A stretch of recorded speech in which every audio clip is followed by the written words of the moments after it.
Hi, welcome to Into Health. Today we're going to discuss how to apply moxa for a breech pregnancy or a breech baby.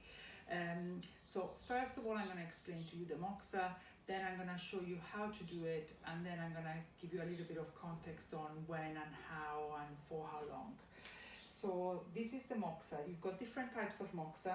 You've got the smokeless moxa, which looks like this, which is a compressed version of this stick, okay? And this becomes very smoky in the house, so I would recommend a smokeless moxa stick if you can.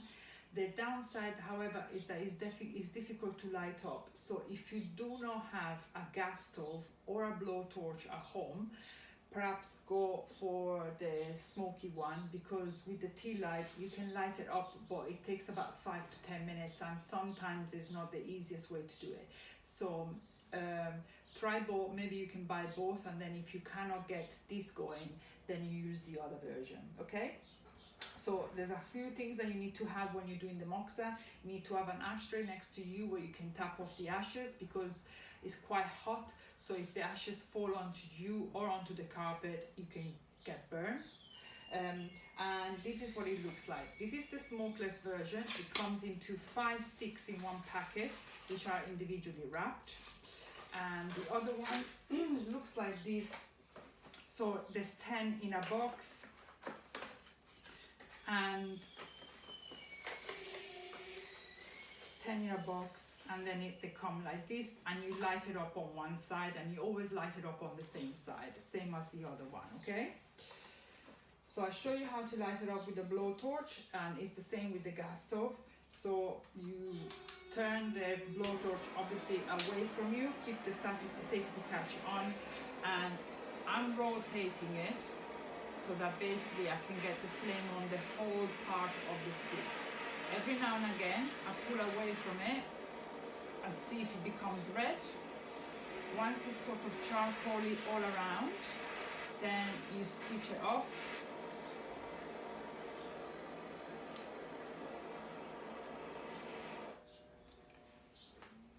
Tap the ashes off,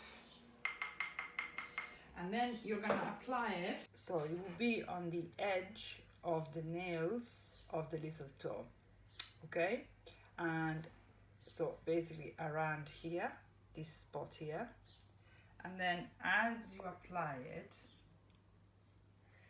you stay about a centimeter away from the foot, from the toe, never really touching the skin, and you should be able to feel the heat. So you need to give feedback to the person that applies the moxa.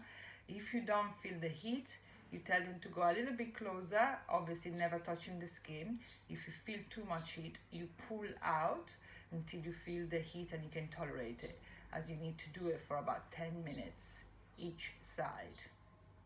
Tap off the ashes every now and again, so that the ashes don't touch the floor, they don't touch your skin. And you're applying it for about 10 minutes. Now what you've noticed is now, for me to self-apply this, I need to bring the knee towards the chest, which obviously if you're 36 weeks pregnant, you cannot do. So you need a partner to do this, or a friend that can do it to you. When you're done with the moxa stick, I have this little device that I kill the flame like that. You need to kill the flame and the charcoaly bit, so you run it on the cold tap water for about 10 seconds until you kill the flame, even 5 seconds. Then you're placing the stick on the ashtray.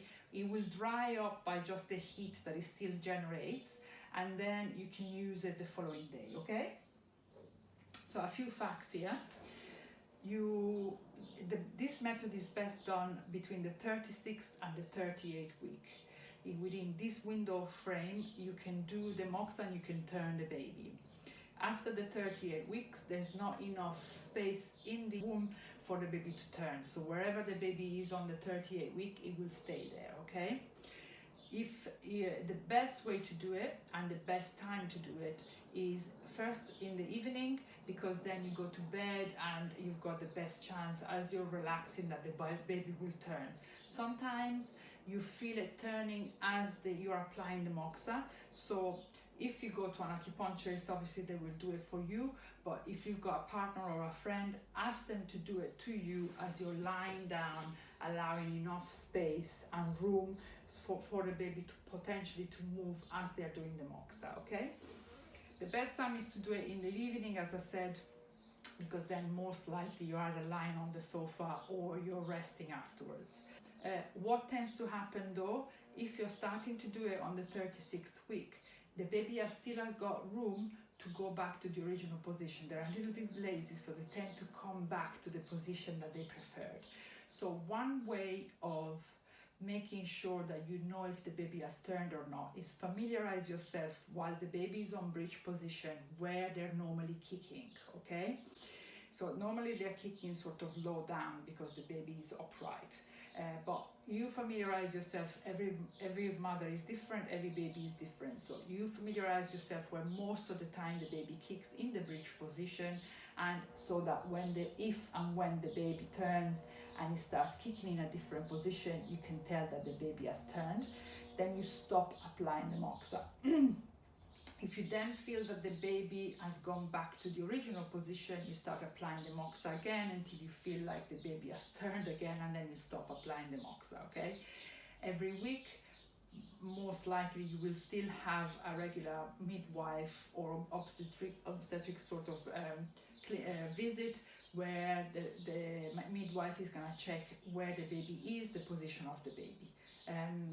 And then, as I said, when you're applying the moxa and you feel that perhaps the baby has turned, you stop applying the moxa. Don't worry too much if you keep on applying the moxa, because with the weekly visits, the midwife is going to tell you if the baby has turned or not, and you stop doing it once the baby has turned. If the baby has not turned, you carry on applying the moxa until the 38th week, and then the window of opportunity is gone with the moxa stick, okay? If you have any questions, please do ask in the comments below, and then I will also give you the link of where to get the moxa sticks online. And if you've got any questions, I'll be more than happy to answer them, okay? Thank you for watching, and see you next time.